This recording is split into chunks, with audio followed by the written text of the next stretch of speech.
Hello hello hello commerce graduates, welcome back to the channel guys. और आज हम आए हैं आपके नेक्स्ट पार्ट को लेके। राइट, बिजनेस लॉ की सीरीज हम कर रहे हैं, जैसा आपको पता है, आप कंटिन्यू फॉलो कर रहे हैं इसको। तो बिजनेस लॉ का यूनिट 1 का पार्ट 4 आज हम क्लियर करेंगे। इससे पहले वाले पार्ट को अगर आपने नहीं देखा है तो आई रिक्वेस्ट यू ऑल कि आप देख के आए, क्योंकि अगर आप कंटिन्यूसली मतलब सीरीज को फॉलो करोगे ना, तभी एक पैटर्न में समझ पाओगे चीज़ों को, क्योंकि एक दूसरे से कहीं ना कहीं सब क्या है, करेक्टेड है। राइट, इससे पहले वाले पार्ट में मैं आपको बता दूं, इससे पहले वाले पार्ट में हमने जो डिस्कस किया था वो था आपका ऑफर। और आज हम ऑफर को ही थोड़ा और आगे पढ़ने वाले हैं। ठीक है, वहां पे बस मैंने आपको ऑफर और टाइप्स ऑफ ऑफर बताए थे, बट ऑफर में क्या एसेंशियल एलिमेंट है, जैसे कि हमने कॉन्ट्रैक्ट के एसेंशियल एलिमेंट पढ़े थे ना बेटा, वैसे ही ऑफर के भी एसेंशियल एलिमेंट्स होते हैं, वो हम पढ़ेंगे इस पार्ट में। राइट, और एक बहुत इंपॉर्टेंट क्वेश्चन जो लास्ट में हम कवर करेंगे इसमें, क्योंकि जब आपका एसेंशियल क्लियर हो जाएगा तभी हम उस पर आएंगे। एंड वो इतना इंपॉर्टेंट है कि उससे पेपर में क्वेश्चन बनता है, इतना इंपॉर्टेंट है कि पेपर में क्वेश्चन बनना ही बनना है, चाहे वो लॉन्ग में पूछे चाहे वो शॉर्ट में पूछे, तो मत स्किप करना, अदरवाइज कुछ नहीं हो पाएगा आपका। Right, so let's start with the essentials of a valid offer, Indian Contract Act 1872. Right, हम स्टार्ट कर रहे हैं आपके एसेंशियल ऑफ वैलिड ऑफर के साथ कि एक ऑफर वैलिड कब माना जाता है, उसमें क्या एलिमेंट्स है जो होने चाहिए। क्योंकि देखो, ऑफर क्या सारे ऑफर होते हैं, मतलब लॉ के सारे ऑफर, कोई भी तुम ऑफर कर रहे हो, लॉ के सारे ऑफर कोई वैलिड मानेगा, या कुछ स्पेसिफिक एलिमेंट्स हैं जो उसमें होंगे तभी वो वैलिड मानेगा। तो यस, कुछ स्पेसिफिक एलिमेंट्स होते हैं तभी वो ऑफर को वैलिड मानता है। वो एलिमेंट्स क्या हैं देख लेते हैं। अदरवाइज देखो, जब तुम भी बिजनेस में आगे जाके करोगे ना कॉन्ट्रैक्ट, तुम्हें भी कोई ऑफर देगा, अगर तुम्हें यही नहीं पता होगा कि वो ऑफर वैलिड था नहीं था, तो तुम तो करके आ जाओगे ना, मतलब कर लोगे तुम कॉन्ट्रैक्ट, और बाद में कोर्ट तुमको बोलेगा अरे भाई क्या किया तुमने, ये ऑफर ही वैलिड नहीं था, एक्सेप्ट कैसे कर लिया तुमने। तो इसलिए तुम्हें बहुत जरूरी है कि जानो कि कब ऑफर वैलिड होंगे। ठीक है, तो फर्स्ट एलिमेंट जो है आपका वो है, it must be capable of creating legal relationship. देखो मैं तुम्हें एग्जांपल दे रही हूँ, ठीक है, हम एग्जांपल से समझेंगे, हमें इतना बुकिश नहीं जाना है, एग्जांपल से हम आराम से सारे कॉन्सेप्ट समझने वाले। ठीक है, जैसे आपको मैंने ऑफर किया कि हे यू, आपका नाम, I invite you for a dinner today at my home, please be on time. तो तुम्हें लगा कि हाँ, मैम मुझे ऑफर कर रही है कि यार मैम मुझे कह रही है डिनर पे आना है 10 बजे, बढ़िया से मैं जाऊंगा और खाऊंगा पीऊंगा, है ना। तुम्हें लगा ये ऑफर है। अब ये बताओ, क्या ये ऑफर को कोर्ट भी कंसिडर करेगी ऑफर, मतलब वो कहेगी कि हाँ अगर ऐसा ऑफर आता है तो तुम एक्सेप्ट कर लो और हम इसे कॉन्ट्रैक्ट मानेंगे। मतलब अगर सामने वाली पार्टी ने तुम्हें डिनर में नहीं बुलाया तो तुम उनको कोर्ट ले आना, हम उनके खिलाफ कानूनन कार्रवाई करेंगे। क्या ये होता है, आप बताओ, ऐसा हो पाएगा? ऑफ कोर्स आप बोलोगे नहीं मैम ऐसा नहीं है, आप नहीं बुलाओगी, है ना, या आप मुकर जाएंगी तो हम आपको कोर्ट थोड़ी ना ले जा सकते। तो बहुत मतलब बड़ी हंसी मजाक वाली बातें हो गई, हम आपको इसके लिए कोर्ट लेके जा रहे हैं, और कोर्ट भी क्या कहेगा, मतलब खाने पीने के लिए तुम लोग अब लड़ भड़ रहे हो, है ना। तो इसीलिए बेटा कि जो सोशल, डोमेस्टिक या मॉरल इन्विटेशन होते हैं वो लीगल रिलेशन क्रिएट नहीं करते हैं, भले ही तुम उनको एक्सेप्ट कर लो।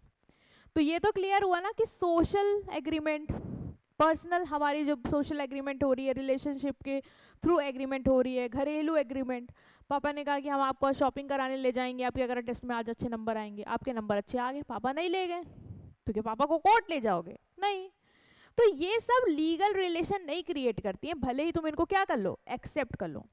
तो ये बोल रहा है कि an offer must be made with the intention to create legal relation. ये लाइन एकदम अपने दिमाग में बैठा लो कि जो ऑफर है वो क्यों बनाना चाहिए, या जब आप बना रहे हो तो उसमें इंटेंशन आपकी कैसी होनी चाहिए, वो होनी चाहिए कि मुझे क्या करना है, लीगल रिलेशन क्रिएट करना है। क्या करना है?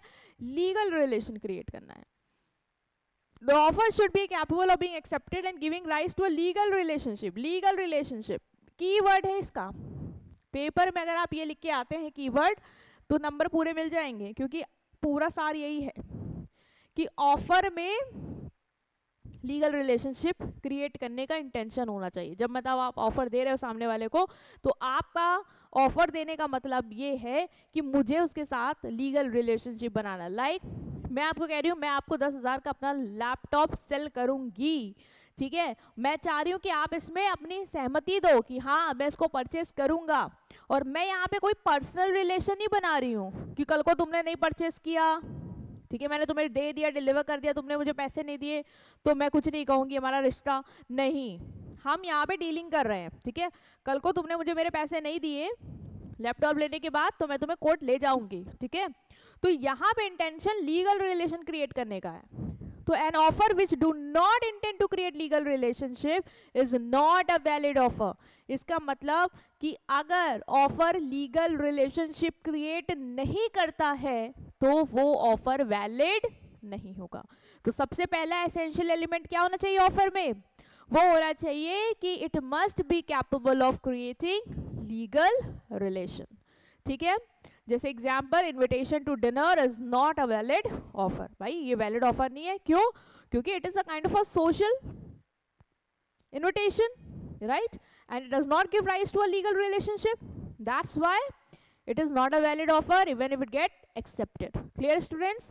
So पहला point था हमारा, it must be capable of creating legal relationship. तो कल को कोई भी contract करोगे तो तुम देख लेना कि सामने वाला जो मुझे ऑफर दे रहा है उसका इंटेंशन मेरे साथ लीगल रिलेशन क्रिएट करने का है या एक सोशल ऑफर है। वो अगर सोशल ऑफर है, लाइक सोशल इंटेंशन है, सोशल रिलेशन क्रिएट करना चाह रहा है वो, तो it will not be considered as valid offer, right. Next हम आ रहे हैं आपकी सेकेंड एसेंशियल एलिमेंट पे, that is it must be certain, definite and not vague. जो ऑफर है वो सर्टेन होना चाहिए, डेफिनेट मतलब जो भी बातें हो रही हैं ऑफर में, जैसे आप मुझे कोई ऑफर दे रहे हो तो बिल्कुल क्लियर बताओ कि ऑफर एग्जैक्ट क्या है? कौन सा लैपटॉप बेच रहे हो, कौन सा मॉडल है, किस प्राइस पे बेच रहे हो, सब मुझे बताओ क्लियर। तुम बोल रहे हो मैं आपको लैपटॉप बेचूंगा कुछ प्राइस पे, अरे भाई क्या प्राइस पे है ना, क्या प्राइस पे बेचोगे ये तो बताओ। और अगर आपसे कोई ऐसा ऑफर कर दे, मान लो बिजनेस में कल जाओगे, कोई ऐसा ऑफर कर दे तुमको जिसमें टर्म एंड क्लियर कंडीशन ना बताए, तो तुम उसको एक्सेप्ट मत करना, क्योंकि वो कॉन्ट्रैक्ट अगर बन गया ना तो कोर्ट भी तुम्हारी कोई मदद नहीं करेगी, वो कहेगी term and condition he clear नहीं थी, तो हम क्या बताएं इसके बारे में। आप लोग अपना समझिए, समझ रहे हो? इसलिए आपको देखना है कि जो ऑफर के टर्म्स हैं, ठीक है, जो भी उसमें टर्म्स एंड कंडीशन है वो क्लियर हो, वो स्पेसिफिक हो। If the term of an offer are vague and indefinite, it acceptance can not create a content. अगर टर्म जो है ऑफर की वो वेग है, ठीक है, इनडेफिनेट है, कुछ समझ में नहीं आ रहा क्या कह रहा है ये ऑफर, तो वो अगर तुमने उसको एक्सेप्ट भी कर लिया तो वो कोई भी कॉन्ट्रैक्ट नहीं क्रिएट करेगा, ठीक है। जैसे हम आपको ऑफर देते हैं कि I will sell you my car at a reasonable price. भाई रीजनेबल प्राइस क्या होता है? क्लियर बताओ ना किस प्राइस पे। तो ये ऑफर क्या है, इसकी जो टर्म्स है वो क्या है? क्लियर नहीं है, डेफिनेट नहीं है, ऑफर वेग है ना, कुछ साफ साफ समझ में नहीं आ रहा है कि क्या कह रहा है।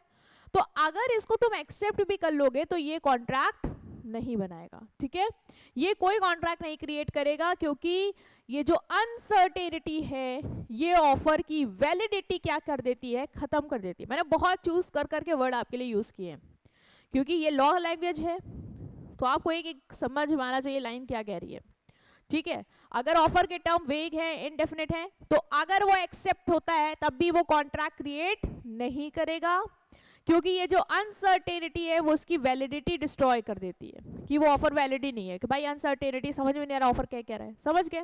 तो ये है कि पहला वो था। दूसरा पॉइंट क्या है कि ऑफर सर्टेन होना चाहिए, डेफिनेट होना चाहिए, वेग नहीं होना चाहिए। Next is it must be communicated to the offeree. जो ऑफरी है, ऑफरर जो ऑफर देता है, ऑफरी जिसको ऑफर दिया जाता है, राइट। सो जो ऑफरी है उसको कम्युनिकेट करना है आपको ये ऑफर, मतलब it must be communicated to the offeree. An offer must be communicated to the person to whom it is made। आप कह रहे हो यस मैम, ये तो करेंगे ही भाई, ऑफर जिसको दिया जा रहा है, हाँ, उसको बताना तो पड़ेगा ना कि तुम्हारे लिए ऑफर है। मुझे आपको अपनी कार सेल करनी है तो अगर मैं बताऊंगी तो आपको पता कैसे चले, आप एक्सेप्ट कैसे करोगे, है ना। तो ये तीसरा एलिमेंट है जरूरी कि जिसको आप ऑफर दे रहे हो उसको आप कम्युनिकेट करो क्लियरली, मैं आपको ये ऑफर दे रहा हूँ, ठीक है। An offer to be completed must be communicated, otherwise there will be no acceptance. जो ऑफर है जो आप देना चाह रहे हो सामने वाले को, उसको आप बताओगे तभी वो कंप्लीट होगा। अगर आप कम्युनिकेट ही नहीं करोगे तो फिर भाई वो एक्सेप्ट कैसे होगा, है ना। So acceptance in ignorance of the offer does not amount to acceptance. और दूसरी चीज, अगर आपने ऑफर एक्सेप्ट कर लिया बल्कि आपको पता नहीं था कि ऑफर में क्या है, तो वो एक्सेप्टेंस नहीं कंसीडर की जाएगी। अभी यहाँ दिमाग घुमा होगा कि मैम ये तो समझ में आ रहा है कि सामने वाले जिसको हम ऑफर दे रहे हैं उसको हमें ऑफर के बारे में बताना है, कम्युनिकेट करना है, तभी ऑफर कंप्लीट होगा। ये तो बात सही है मैम, जब तक बताएंगे नहीं सामने वाले को पता नहीं चलेगा तो एक्सेप्ट क्या करेगा, क्लियर। बट ये पॉइंट नहीं समझ में आ रहा कि acceptance in ignorance of the offer does not amount to acceptance. मतलब एक्सेप्ट किया, अगर इग्नोरेंस ऑफ ऑफर मतलब ऑफर के बारे में नहीं पता था फिर भी हमने एक्सेप्ट कर लिया, तो वो हमारी एक्सेप्टेंस नहीं कहलाएगी। एग्जाम्पल दें, देखो जैसे कि किसी ने रिवॉर्ड लगाया 10,000 का, उसका डॉग खो गया था, उसने रिवॉर्ड लगा दिया 10,000 का कि भाई जो ही मेरा ये डॉग लेके आएगा मैं उसको 10,000 रुपये दूंगा। तुम सड़क पे जा रहे थे, तुम्हें इसके बारे में कुछ नहीं पता, भाई क्या ऑफर चला तुम्हें कुछ नहीं पता, तुमने देखा यार बेचारा एक डॉग इधर उधर सहमा सहमा घूम रहा है, तुमने सोचा यार पता नहीं किसका डॉग है, लग तो रहा है कि ये मतलब किसी पला हुआ घर का अच्छा खासा कुत्ता है। आपने उसको पकड़ा और आपने सोचा कि यार मैं इसको आसपास के एरिया दिखाता हूँ, शायद ये अपना घर पता लगा ले। तो तुम उसको जिधर उधर कॉलोनी घुमाए, भाई पास ही था कॉलोनी के इधर उधर, और वो तुम उसको वो मतलब तुम्हें लेते लेते लेते लेते अपने कॉलोनी पहुंच गया, और तुम पहुंच गए ओनर के घर, तुमने कहा कि ये डॉग आपका है। उसने कहा अरे ये डॉग तुम ले आए, तुमने बोला हाँ। तो ये अब तुम बताओ तुम्हें ऑफर के बारे में पता था? नहीं मैम, हमें तो ऑफर के बारे में पता ही नहीं कि 10,000 रुपये मिलने वाले हैं। तो उसकी इग्नोरेंस में तुमने ऑफर क्या कर लिया, कहीं ना कहीं एक्सेप्ट कर लिया। भाई डॉग तो तुम ले आए ना, डॉग तो तुम ले आए, ऑफर तो एक तरीके से तुमने एक्सेप्ट किया, लेकिन तुम्हें ऑफर के बारे में पता नहीं था। तो इस तरीके की एक्सेप्टेंस को हम एक्सेप्टेंस नहीं मानेंगे, ये कोर्ट कहती है कि इस तरीके की एक्सेप्टेंस को एक्सेप्टेंस नहीं माना जाएगा। मतलब कि जो ऑफरी है उसको ऑफर के बारे में पता होना चाहिए तभी वो एक्सेप्ट करे, तभी वो एक्सेप्टेंस है। अगर उसको ऑफर के बारे में नहीं पता फिर भी उसने वो वर्क कर दिया और एक्सेप्टेंस हो गई, तो वो एक्सेप्टेंस हम वैलिड नहीं मानेंगे। समझ गए? तो हमारा ये थर्ड एलिमेंट क्या था कि it must be communicated to the offeree. Okay, yes. So हमने कितनी कवर करे अभी तक आपके? पहला एलिमेंट हमने क्या पढ़ा था? It must be capable of creating legal relationship, very important. It must be certain, definite and not vague. Third, it must be communicated to the offeree, right. Next हम पढ़ रहे हैं fourth element, that is it must be made with a view to obtaining the assent of the other party. मतलब ये जो दूसरी party है जिसको तुम ये ऑफर कर रहे हो, तुम इसके एसेंट चाहते हो, है ना। हमने ऑफर की मीनिंग में क्या पढ़ा था? ऑफर क्या होता है, याद करो। ऑफर क्या होता है, हमने क्या पढ़ा था कि ऑफर मतलब क्या? एक प्रपोजल, ठीक है, जहां पे आप अपनी विलिंगनेस शो कर रहे हो सामने वाले पर्सन को। वो क्यों शो कर रहे हो? ताकि सामने वाला पर्सन उसमें अपनी एसेंट दे। मतलब जो तुम कहना चाह रहे हो कि वी विल डू समथिंग और विल नॉट डू समथिंग, उसमें तुम उसकी एसेंट मांग रहे हो कि हाँ ठीक है, वो भी एग्री कर रहा है कि ठीक है आई विल डू दिस। या अगर तुम कह रहे हो कि ये नहीं करना तो कह रहा है हाँ ठीक है मैं नहीं करूँगा। तो ये ऑफर हो रहा था, है ना। तो हम ऑफर कर रहे हैं इसलिए ताकि हमें दूसरी पार्टी की एसेंट चाहिए। भाई मैं ऐसे ही ऑफर नहीं कर रही हूँ, है ना। मैं ऐसे ही नहीं तुम्हें बोलूँगी मैं तुम्हें अपना लैपटॉप 10,000 रुपये में सेल करूँगी। यार मैं चाह रही हूँ कि तुम बोलो हाँ ठीक है मैं खरीदूंगा 10,000 में, है ना। मेरा ये पर्पस है वो तुम्हें बताने का। तो offer must be made with the intention of getting acceptance. Mere expression of intention without seeking assent is not an offer. बस तुमने अपनी इंटेंशन एक्सप्रेस कर दी और तुम दूसरे वाले का एसेंट नहीं चाहते हो तो वो ऑफर नहीं है। जैसे मैंने बोल दिया मैं सोच रही हूँ कि मैं अपना लैपटॉप 10,000 रुपये में बेचूं, या मैं बस बता रही हूँ कि मेरी ये इंटेंशन है कि मैं बेचना चाह रही हूँ, मैं ऐसा सोच रही हूँ। मैंने तुम्हें कोई ऑफर नहीं दिया है कि तुम उसको एक्सेप्ट करो, मैं ये चाह रही हूँ, नहीं। तो ये फिर क्या है? ये ऑफर नहीं होगा। The objective should be to obtain the assent. इसका मतलब ऑफर देते समय तुम्हारा इंटेंशन होना चाहिए कि तुम सामने वाले की एसेंट चाह रहे हो, उसकी सहमति चाह रहे हो उस ऑफर पे, है ना। अगर तुम सिर्फ बता रहे हो तो this is not a offer, right. So I will sell you my car at, अच्छा ये वाला उस वाले पॉइंट का एग्जाम्पल है तो इसको आप अवॉइड करेंगे, ठीक है। तो इसका मतलब बस ये याद रखना कि कोई भी ऑफर तुम कर रहे हो तो तुम्हारी इंटेंशन होनी चाहिए कि तुम उस सामने वाली पार्टी से उस पर हाँ चाह रहे हो, या जो भी तुम्हारा ना है तो वो चाह रहे हो, बस ये तुम्हारा पर्पस है। तुम्हारा ये पर्पस ये नहीं है कि तुम बस अपनी इंटेंशन बता रहे हो कि मैं सोच रहा हूँ मैं अपनी कार बेच दूँ, ये ऑफर नहीं होगा, ठीक है। Next is it may be conditional. Offer जो है वो कंडीशनल हो सकता है, मतलब an offer can be made subject to certain terms and condition, the offeree must accept all the condition to the valid offer. मतलब कभी कभी तुम देखते हो ना कि कोई अगर ऑफर देता है तो कुछ शर्तें रख देता है कि यार मैं तुम्हें अपना लैपटॉप जो है वो 10,000 रुपये में बेचूंगी, लेकिन तुम्हें पूरा पेमेंट कैश में ही करना है। तो मैंने क्या करी, कंडीशन रख दी तुम्हें ऑफर देते समय। तो क्या मैम अगर हम कंडीशन रखते हैं तो ऑफर वैलिड होगा? हाँ बेटा, ऑफर वैलिड हो सकता है, लेकिन तब जब सामने वाला पूरी कंडीशन के साथ ही उसको क्या करे, एक्सेप्ट करे। क्योंकि मैंने कंडीशन रखी है ना कि कैश में देना। मान लो तुम मुझे कैश में दे रहे हो, 5,000 तुमने मुझे यूपीआई कर दी, 5,000 कैश लेके आ रहे हो, तो फिर तो ये एक्सेप्टेंस तुम्हारी, मतलब ये ऑफर तुमने मेरा पूरा इनवैलिड कर दिया। मैं उसको चाहूँ तो कैंसिल कर सकती हूँ कि भाई तुमने मेरी कंडीशन नहीं फुलफिल करी, now I am cancelling my offer, right. So ये चीज़ है कि ऑफर जो है वो कंडीशन और टर्म्स एंड कंडीशन के अकॉर्डिंग आप बना सकते हो, बट जो ऑफरी है, ठीक है, जिसको आप ऑफर दे रहे हो उसको पूरी कंडीशन के साथ उसको क्या करना होगा, एक्सेप्ट करना होगा, तभी वो एक वैलिड कॉन्ट्रैक्ट बन सकता है। कंडीशनल ऑफर और वैलिड ऑफर, ऐसा नहीं है कि ऑफर वैलिड नहीं होती और कंडीशन लगी है तो ऑफर वैलिड है, बस ये है कि सामने वाला उसको पूरी कंडीशन के साथ एक्सेप्ट करे तभी वो एक वैलिड कॉन्ट्रैक्ट बन पाएगा, ठीक है। I will sell you my house if you pay 10 lakh in cash, तो 10 लाख उसको कैश में देगा, ये एक्सेप्ट करेगा तभी वो मेरा ऑफर वैलिड होगा, वो एक कॉन्ट्रैक्ट बनाएगा। अगर मान लो वो मेरे एक्सेप्टेंस को as per the terms and condition मेरे ऑफर को एक्सेप्ट नहीं करता है तो फिर I have the right to cancel my offer, right. So offer conditional हो सकता है और ऑफरी को उस पूरी कंडीशन के साथ ही उसको एक्सेप्ट करना होगा ताकि एक वैलिड कॉन्ट्रैक्ट बन पाए, ठीक है। Next is offer should not contain a term which makes silence as acceptance.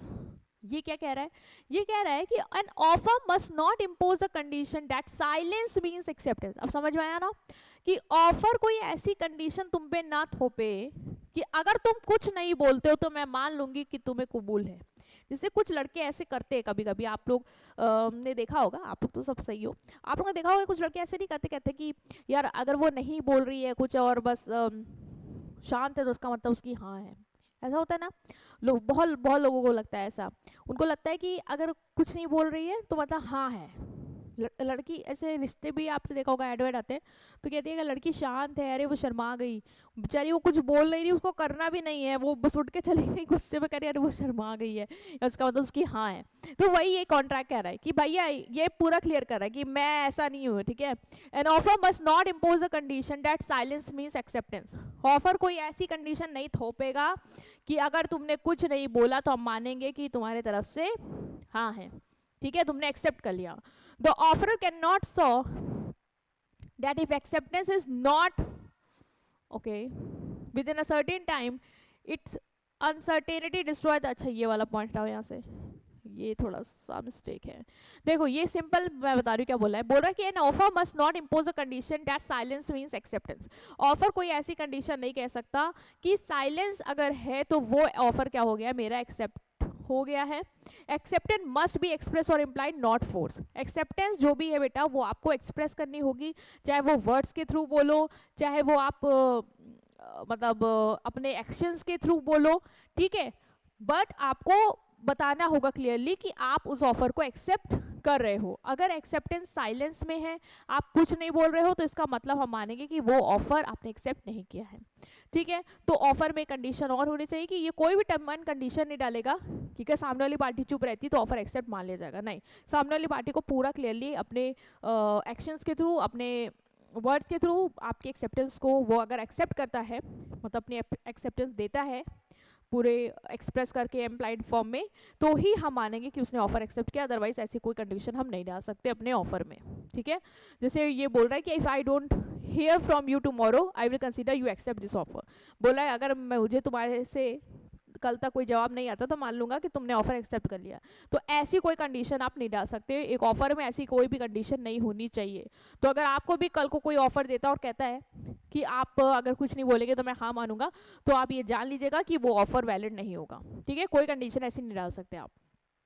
Next is offer में भी जनरल और स्पेसिफिक। ये तो हम अभी टाइप्स में पढ़ के आए थे कि ऑफर जनरल भी हो सकता है और स्पेसिफिक भी हो सकता है। जनरल ऑफर क्या होता है, जल्दी से रिकॉल करो जो पढ़ के आए हैं। जनरल ऑफर क्या होता है, जनरल ऑफर बेटा वो होता है जो आप पूरी पब्लिक को, मतलब लार्ज पब्लिक को एक बड़ी मात्रा में ज़्यादा लोगों को क्या करते हो, ऑफर करते हो। जिससे हमने देखा था ना एक वो कार्बोलिक बॉल वाला, कि उसने कहा था कि अगर ये बॉल कोई यूज़ करेगा फिर भी अगर उसको इन्फ्लुएंजा हो जाएगा तो कंपनी उसको $100 पे करेगी, है ना, ऐसा कुछ था। तो मान लो क्या ये ऑफर क्या सबको किया है कि सब यूज करेंगे जिसको भी हो जाएगा, ऐसे किसी एक पर्सन को नहीं किया। तो ये ऑफर क्या है, जनरल ऑफर, इसके कोई भी एक्सेप्ट कर सकता है जो उसकी कंडीशन को सेटिस्फाई कर दे। लेकिन स्पेसिफिक ऑफर क्या होता है, जो हम एक पर्टिकुलर पर्सन को करते हैं। लाइक मैंने आपको ऑफर किया है कि मैं आपको अपना लैपटॉप सेल करूंगी, तो मैंने आपको एज अ रोहन आपको मैंने ऑफर किया, ठीक है, मैंने बाकी किसी को ऑफर नहीं किया है। You are the one to whom I am giving this offer, right. तो ये ऑफर क्या होता है, स्पेसिफिक होता है। तो ऑफर जनरल भी हो सकता है, स्पेसिफिक भी हो सकता है। तो ये भी एक टाइप का आ गया कि मतलब चलो ऑफर वैलिड कहलाएगा, चाहे वो जनरल हो चाहे वो स्पेसिफिक हो। दूसरा ऑफर एक्सप्रेस भी हो सकता है, इम्प्लाइड भी हो सकता है। मतलब ऐसा नहीं है कि अगर आप बोल नहीं रहे हो तो ऑफर वैलिड नहीं होगा, होगा। ऑफर अगर आप वर्ड्स के थ्रू लाइक लिख के या बोल के भी अगर आप सामने वाली पार्टी को ऑफर दे रहे हो, है ना, प्रपोज कर रहे हो, तो भी वो ऑफर है। चाहे आप अपने एक्शन से बता रहे हो, है ना, कंडक्ट से बता रहे हो, तो वो ऑफर भी है, वो इम्प्लाइड ऑफर कहलाएगा। जैसे बस स्टॉप पे रुकी और तुम बस पे चढ़ गए, ये क्या है, इम्प्लाइड ऑफर। अब बस क्या है, बस का रूट तय है, बस का फेयर तय है, आपको पता ही है बस इस रूट पे जाती है, इसका ये किराया है। आप बस स्टैंड पे खड़े हो, बस आई, बस रुकी, आप बस पे चढ़ गए, तो ये क्या है, ये इम्प्लाइड ऑफर है कि बस वालों ने आपको चुपचाप बिना कहे एक ऑफर दिया कि आप आइए और हम आपको डेस्टिनेशन तक लेके जाएंगे, ये फेयर आपको देना है। आप बैठे, आपने फेयर दिया, आपने ऑफर एक्सेप्ट किया, तो ये क्या है, ये भी ऑफर है, बट ये इम्प्लाइड है। वहाँ कोई चिल्ला चिल्ला के बोल नहीं रहा है आपसे, बट ये आपको पता है कि ये बस वहाँ तक ले जाने का ऑफर कर रही है और मैं उसमें बैठ के उसको एक्सेप्ट कर रहा हूँ, उसका पेमेंट कर रहा हूँ, दैट्स इट, ठीक है। तो ऑफर वर्ड्स के थ्रू हो सकता है, लाइक स्पोकन और रिटन, और बाय कंडक्ट भी हो सकता है, ठीक है। तो हमने समझ लिया इसको कि ऑफर में भी एक्सप्रेस और इम्प्लाइड।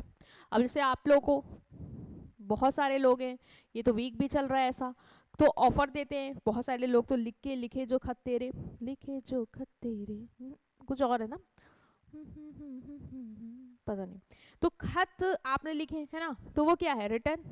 सामने वाली मान जाए थोड़ा सा, भाई लगे, भाई क्या कहते तुम लोग, एस्थेटिक है ना, एस्थेटिक वाली वाइब दे रहे हो, पुराने जमाने वाली चीज़ें याद कर रहे हो या फिर आप क्या कहते हो, बोल के पूरी क्लास के सामने एकदम पूरा माहौल बना के। अब तो बहुत ज़्यादा लिबर्टी मिल गई है, हमारे टाइम पे तो इतना कुछ नहीं करते थे, मतलब भाई बड़े रिस्ट्रिक्शन रहते थे। इस टाइम पे तो बैग की चेकिंग होती थी, पता नहीं क्या क्या, उनका बस चले तो बच्चे को उठा के फेंक दे बाहर, ऐसे चेकिंग, मतलब व्हाट विल आई से।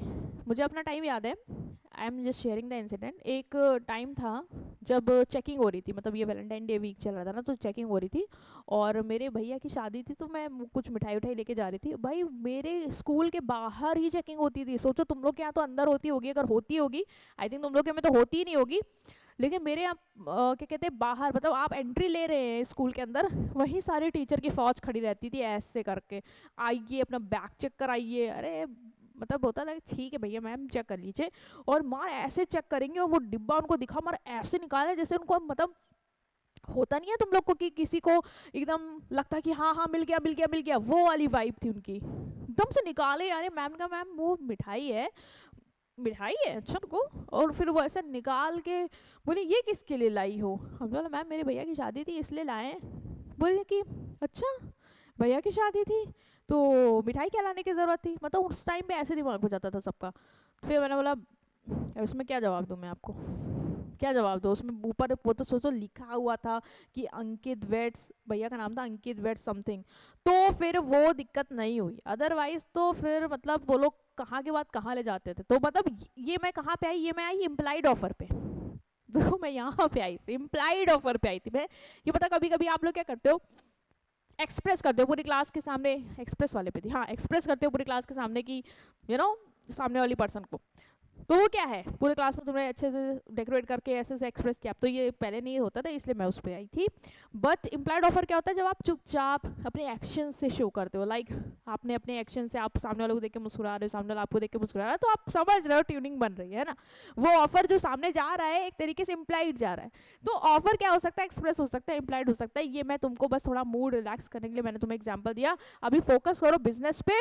तो बिजनेस भी ऑफर बोल के कर सकती है, आपको लिख के ऑफर, ईमेल भेज के आपको ऑफर दे सकती है ना, या फिर अपने जेस्चर से आपको ऑफर दे सकती है। Next is offer must be distinguished from. Offer को हमें किस चीज से अलग करना है, a mere intention, statement of intention. मतलब तुम बस एक स्टेटमेंट दे रहे हो, मतलब मैं सिर्फ कह रही हूँ कि यार मैं सोच रही हूँ मैं अपनी कार सेल कर दूं, तो ये बेटा कोई ऑफर नहीं है, ये बस एक स्टेटमेंट है जो मेरी इंटेंशन बता रही है। तो तुम ये मत कहना कि ये ऑफर है, ठीक है, तो ये ऑफर नहीं है। तो ये बता रहे कि ऑफर किससे अलग है, एक स्टेटमेंट से जिसमें बस आप अपना इंटेंशन शो कर रहे हो, क्योंकि ये ऑफर नहीं है, जस्ट एक्सप्रेशन कि आप अपना बेचना चाह रहे हो car. Next is an invitation to offer. Offer invitation to offer से भी अलग है। मैंने कहा था ना एक क्वेश्चन है जो बार बार आता है सवाल एग्जाम में, वो यही है कि ऑफर इन्विटेशन टू ऑफर से कैसे डिफरेंस है, ठीक है। तो एक ऑफर जो है वो इन्विटेशन टू ऑफर से अलग है। मतलब अगर इन्विटेशन टू ऑफर है तो तुम उसको ये नहीं कहोगे कि ये ऑफर है। जैसे कि किसी शोरूम के बाहर लिखा हुआ है 50% ऑफ सेल, तो तुम ये कहोगे कि ये मुझे ऑफर दे रहा है, मैं इसको एक्सेप्ट कर लूंगा, तुरंत कॉन्ट्रैक्ट बनेगा। नहीं बेटा, वो तुम्हें इनवाइट कर रहा है कि तुम शॉप में जाओ, चीजें देखो और उसको ऑफर दो कि मैं ये चीज खरीदना चाह रही हूँ, और वो तुम्हें बताए कि हाँ हम आपको बेचेंगे। तो ये वो अपनी एक्सेप्टेंस दे। तो वो जो बोर्ड लगे रहते हैं या एड आते हैं, ये तुम्हें इनवाइट करते हैं कि तुम ऑफर दो उन्हें अपना, है ना। तुम शॉप जाओ, तुम सामने वाले से बोलो कि तुम इसको खरीदना चाह रहे हो, पैसे देना चाह रहे हो, और वो एक्सेप्ट करे कि हाँ ये लीजिए मैं आपको सामान देता हूँ, आप ले लीजिए। तो ये है इनविटेशन टू ऑफर, ठीक है। और ये ऑफर से अलग है। पहले इनवाइट करते हैं, पहले इनविटेशन टू ऑफर आता है, फिर ऑफर आता है। तो ये याद रखना कि ऑफर इनविटेशन टू ऑफर से अलग है। A mere communication of information, same एक इंटेंशन बता रहे हो बस, या इंफॉर्मेशन कन्वे कर रहे हो, तो वो ऑफर नहीं होगा, क्योंकि हम सिर्फ बता रहे हैं, मैं तुम्हें कोई ऑफर नहीं दे रही हूँ। ऑफर तब बनता है जब मैं तुम्हें बता रही होती इस इंटेंशन से कि तुम अपनी एसेंट दे दो और मैं तुम्हें वो चीज करवा ले जाऊं। तो यहाँ पे अगर इंटेंशन नहीं है, just a statement, just a communication, so it will not be considered at offer. A price quotation, जैसे कोई अपना प्राइस कोट कर रहा है, एक लिस्ट दे दिया कि मेरे यहाँ गुड्स की प्राइसिंग इतनी है, तो तुमको ये ऑफर आ गया, मेरे को ऑफर आ गया। नहीं भाई, वो तुम्हें से प्राइस बता रहा है, वो तुम्हें इनवाइट कर रहा है एक तरीके से कि तुम अब उसको ऑफर दो कि इस प्राइस पे तुम क्या खरीदना चाह रहे हो। एन एडवर्टीजमेंट, ये सब भी इन्विटेशन टू ऑफर की एग्जाम्पल है। This does not amount to an offer, मतलब ये सब चीजें ऑफर नहीं बनती, ये सब चीजें ऑफर से अलग हैं। एक इंटेंशन की स्टेटमेंट, एक invitation to offer, communication information, price quotation, advertisement, ये ऑफर नहीं है, ठीक है। तो आपको याद रखना है कि ऑफर इन सब चीजों से अलग है। तुम कंफ्यूज नहीं होना, एग्जाम में जो क्वेश्चन आता है ना, वो आता है तुम्हारा इन्विटेशन टू ऑफर से, है ना। जो मैं तुमको कह रही थी कि इससे क्वेश्चन बनेगा, चाहे वो डिफरेंस पूछे, चाहे वो शॉर्ट आंसर पूछे, वो पूछेगा, ठीक है। A mere statement of price does not amount to offer, एक जस्ट स्टेटमेंट है, मतलब मैंने वही एग्जांपल दिया कि तुम बस प्राइस कोट कर रहे हो कि मेरे प्रोडक्ट का प्राइस ये है, तो इट डजंट मीन कि तुम ऑफर दे रहे हो, ठीक है। It is only communication information, ये सिर्फ ऑफर, ये तुम सिर्फ इंफॉर्मेशन दे रहे हो कि मेरे यहाँ जो ये प्रोडक्ट्स हैं इनकी ये देखो लिस्ट प्राइस ये है, तो I am just showing you the price, I am not telling you, और मैं कोई तुम्हें ऑफर नहीं दे रही हूँ कि तुम इसको खरीद लो इस प्राइस पे, ठीक है। कोई इंटेंशन नहीं शो कर रही हूँ मैं कि तुम्हें हमारे साथ कोई लीगल रिलेशन करना है, बस ये इनवाइट करता है दूसरी पार्टी को कि वो ऑफर दे। जैसे मैंने तुम्हें अगर अपने प्रोडक्ट की प्राइस लिस्ट भेजी, तो हाँ मेरा ये इन्विटेशन होगा कि तुम प्राइस देख के मुझे ऑफर दो कि तुम्हें क्या खरीदना है मेरे यहाँ से, फिर मैं एक्सेप्ट करके तुम्हें डिलीवर कराऊं। तो ये इनवाइट करने का इंटेंशन हो सकता है, लेकिन ये ऑफर करने का कोई इंटेंशन नहीं है। ठीक है, अब हम आते हैं इन्विटेशन टू ऑफर में। इन्विटेशन टू ऑफर क्या होता है? And invitation to offer is not an offer. Clear कर लो, दिमाग में बैठा लो कि invitation to offer is not an offer. Offer अलग है, इन्विटेशन टू ऑफर अलग है itself, but only a preliminary step to making an offer. मतलब ये फर्स्ट स्टेप होता है, पहला स्टेप होता है ऑफर देने से पहले का। मतलब कि हम क्या करते हैं, इनवाइट करते हैं सामने वाले को कि वो हमें ऑफर दे, और जब वो हमें ऑफर देगा फिर हम एक्सेप्ट करेंगे, and then it will be a contract. तो इन्विटेशन टू ऑफर तुम अपनी लाइफ में देखते हो, तुम्हें कोई एडवर्टीजमेंट दिखता है ना, तो जैसे ज्वेलरी का एडवर्टीजमेंट दिख रहा है, तो तुम्हें इनवाइट कर रहा है, तुम शोरूम विजिट करो और वहां पे तुम्हें जो खरीदना है उसका सामने वाले पर्सन को ऑफर दो कि sir I want to purchase this, और इस प्राइस पे क्या आप मुझे सेल करेंगे, तो वो तुम ऑफर दो। वो उसका इंटेंशन है तुम्हें इनवाइट करने का कि तुम आओ, विजिट करो और ऑफर अपना रखो सामने वाले सेलर के सामने। तो ऑफर जो है वो definite and capable of being accepted. Invitation to offer is only a circulation. जो ऑफर होता है वो क्या होता है, वो डेफिनेट होता है, उसमें टर्म्स एंड क्लियर होती हैं और उसको तुरंत आप एक्सेप्ट कर सकते हो। जैसे मैंने आपको बोला कि मैं आपको अपना 10,000 का लैपटॉप दूंगी, क्या आप परचेस करोगे? तो मेरा जो ऑफर उसमें टर्म्स एंड क्लियर है, एकदम क्लियर है, 10,000 का लैपटॉप दूंगी, आपको पता है ये लैपटॉप है, और आपको ये भी मैंने बोला कि आप क्या परचेस करोगे, मतलब मैं इंटेंशन भी शो कर रही हूँ कि मैं तुम्हें बेचना ही चाह रही हूँ, और जैसे ही तुम उसे एक्सेप्ट करोगे मेरा वो क्या बनेगा, वो ऑफर क्या बनेगा, कॉन्ट्रैक्ट बन जाएगा। लेकिन जो इन्विटेशन टू ऑफर होता है वो सिर्फ एक इंफॉर्मेशन का सर्कुलेशन होता है जो इंड्यूस करता है ऑफर। मतलब मैं तुम्हें सिर्फ इंफॉर्मेशन दे रही हूँ कि 50% ऑफ चल रहा है, ज्वेलरी पे ये डिस्काउंट चल रहा है, या मेरी ये प्राइस लिस्ट है। मैं तुम्हें इनवाइट कर रही हूँ यहाँ पे कि तुम मुझे ऑफर दो, मतलब तुम इसको देखो और तुम मुझे ऑफर दो कि तुम क्या चाह रहे हो यहाँ से खरीदना। Invitation to offer precede a definite offer. एक डेफिनेट ऑफर से पहले आता है, पहले मैं इन्विटेशन दूंगी, फिर तुम मुझे ऑफर दोगे, फिर वो एक्सेप्ट होगा, देन वो कॉन्ट्रैक्ट बनेगा। ठीक है, तो it's an act prior to make an offer, not offer itself. ये ऑफर नहीं है बट एक एक्ट है जो ऑफर करने से, ऑफर देने से पहले क्या होता है, परफॉर्म किया जाता है। That is we invite the party to make an offer. ठीक है, क्लियर हुआ? जैसे देखो टेंडर नोटिस, एडवर्टीजमेंट में, डिस्प्ले है शॉप में, सेल लगी है, तो ये तुम्हें इनवाइट कर रहा है कि तुम अंदर जाओ और अपना ऑफर रखो सामने वाले से कि मैं आपका ये प्रोडक्ट इतने में खरीदना चाह रहा हूँ, या जो भी है, लोवेस्ट प्राइस 10,000 है, तो ये तुम्हें इनवाइट कर रहा है। जैसे तुम ऐड देखते हो वो तुम्हें इनवाइट ही तो करता है कि आप उसको खरीदो, है ना। तो ऑफर और इन्विटेशन टू ऑफर क्या है? तो offer is the final expression of willingness by one party to the bound by terms of the offer if the party accept it. Offer क्या है? फाइनल एक्सप्रेशन है। मतलब ऑफर में कोई ये नहीं कि हम इनवाइट कर रहे हैं, ये फाइनल एक्सप्रेशन है, हम अपनी विलिंगनेस शो कर रहे हैं दूसरी पार्टी को, जिससे हम दूसरे पार्टी को अपने ऑफर के टर्म से बाउंड कर रहे हैं, अगर वो एक्सेप्ट कर लेता है उसको तो ये होता है ऑफर। ऑफर डेफिनेट होता है, कंप्लीट होता है, जैसे ही वो एक्सेप्ट होता है वो रिलेशनशिप क्रिएट कर देता है, और इंटेंशन मेरा यही है कि मैं तुम्हें लीगली बाउंड करूं।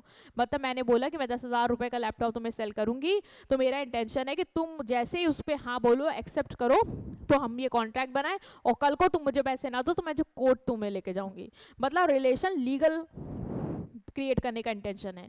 इन्विटेशन टू ऑफर क्या होता है? Invitation to offer refers to offer made with the intention to negotiate और to invite offer from other. Invitation to offer एक ऐसे ऑफर्स होते हैं जिसमें हमारा इंटेंशन होता है कि हम दूसरों से ऑफर को क्या करें, इनवाइट करें। ये ऑफर नहीं है, बस इनविटेशन है एक ऑफर मिलने का, कि हम तुम्हें इनवाइट करें कि तुम हमें ऑफर दो आके। It does not create legal relationship even if accepted.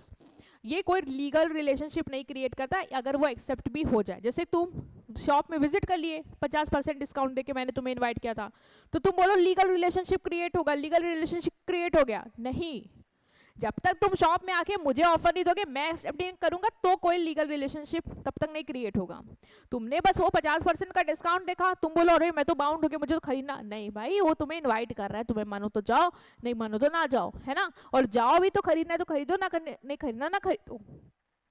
तो बस देखने से, उसको इनविटेशन एक्सेप्ट करने से, शॉप में जाने से वो कोई तुम्हारा लीगल रिलेशनशिप क्रिएट नहीं करेगा। ठीक है, जब तुम वहां जाओगे, विजिट करोगे, खुद तुम ऑफर दोगे, सामने वाला एक्सेप्ट करेगा, then it will create a contract और लीगल रिलेशनशिप। ठीक है, तो आपको क्लियर है क्या है इनविटेशन टू ऑफर, ये यही रिपीटेड है। ठीक है, तो ये हमने समझा कि ऑफर और इनविटेशन टू ऑफर क्या है, वो बहुत इंपॉर्टेंट है। ऑफर सिंपल है, जहाँ पे तुम विलिंगनेस शो कर रहे हो, ठीक है, सामने वाले पर्सन को, कि तुम अपना जो प्रोडक्ट है वो बेचना चाह रहे हो इस प्राइस पे, और सामने वाला अगर उसको एक्सेप्ट करता है तो लीगली बाउंड हो जाता है। लेकिन इनविटेशन टू ऑफर में तुम सामने वाले को डायरेक्ट एक्सप्रेस नहीं कर रहे हो अपनी विलिंगनेस, तुम बस उसको इनवाइट कर रहे हो, बस इन्फॉर्मेशन दे रहे हो चीज़ों की, कि 50% डिस्काउंट है, ये प्राइस है, लोवेस्ट प्राइस चल रहा है, बस you are just giving the information. अगर सामने वाला उस इन्विटेशन को एक्सेप्ट करता हो, तुमसे आके तुम्हें वो ऑफर देता है कि हाँ इस प्राइस पे मैं ये खरीदना चाह रहा हूँ, तुम क्या बेचोगे, तब वो तुम्हें ऑफर देता है और तुम एक्सेप्ट करते हो, तो वो कॉन्ट्रैक्ट बनता है, तब वो लीगल रिलेशनशिप क्रिएट कर सकता है। ठीक है, सो आई होप आप समझ पाए हैं। ये हमारा ऑफर से रिलेटेड था। इसके बाद हम नेक्स्ट टॉपिक पे जाएंगे। तो बच्चों ये करना कि प्लीज़ रिवाइज करना, नोट्स बना लेना, अपने शॉर्ट नोट्स बना लो अपने, ताकि रिवीजन में तुम्हें हेल्प हो पाए। अपने फ्रेंड्स के साथ वीडियो शेयर किया करो, जितने भी तुम्हारे ग्रुप्स हैं ना उन सब में ये वीडियो शेयर कर दो, सारे बच्चों को बोल दो चैनल सब्सक्राइब कर ले, और हम नेक्स्ट पार्ट में मिलेंगे। Till then take care of yourself and will see you in next part. Thank you.